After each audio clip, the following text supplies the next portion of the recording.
Öksürüğü gidermek için burun tıkanıklığı, akciğere giden hava kapaklarını temizleyen ve baş ağrısına da oldukça faydalı bir tarif hazırladım.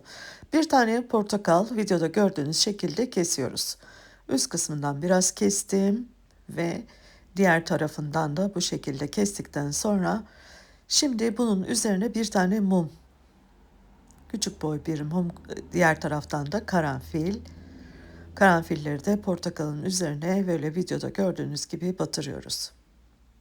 Bu arada bunun şu kısma biraz toz tarçın da serpebilirsiniz. Ve diğer taraftan kapak kısmına da onu koyduk ve 4 tane çöp şiş hemen yerleştiriyorum ve kapağını da kapatıyorum.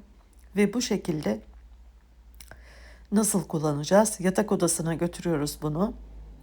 5 dakika boyunca yakılıyor ve ardından da söndürülüyor. Yatmadan önce odanın havasını temizliyor, bakterileri temizliyor ve sizin rahat bir şekilde nefes almanıza yardımcı oluyor arkadaşlar.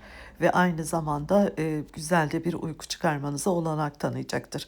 Tarifi beğenip paylaşmayı ve abone olmayı unutmayın.